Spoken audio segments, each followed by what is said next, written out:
Arya act చేసిన mister X movie చూశాను. ఈ సినిమా 1965లో జరిగిన ఒక ఇన్సిడెంట్తో మొదలవుతుంది.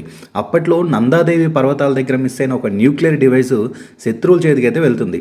అసలు ఆ డివైస్ ఎందుకు శత్రువుల చేతికి వెళ్ళింది, దాన్ని ఎలా కాపాడారు అనేది రిమైనింగ్ స్టోరీ. ప్లస్ పాయింట్స్ గురించి మాట్లాడుకుంటే ఆర్య ఈ సినిమా కోసం పడ్డ కష్టం స్క్రీన్ మీద అయితే కనిపిస్తుంది. ఆయన ఫిజిక్ మరియు యాక్షన్ సీక్వెన్స్లు చాలా స్టైలిష్గా రియలిస్టిక్గా ఉంటాయి. ముఖ్యంగా అండర్ వాటర్ సీన్స్ ఉంటాయి, అదిరిపోతాయి.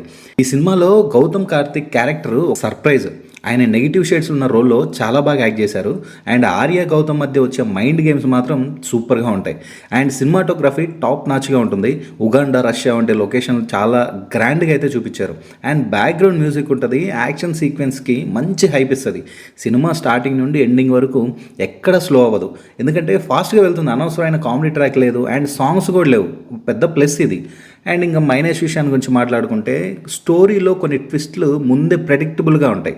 కొత్తదనం కొంచెం తక్కువగా అనిపిస్తుంది. కొన్ని యాక్షన్ సీక్వెన్స్లు మరియు గ్లోబల్ పాలిటిక్స్ చూపించేటప్పుడు లాజిక్ సరిగా కుదరదు.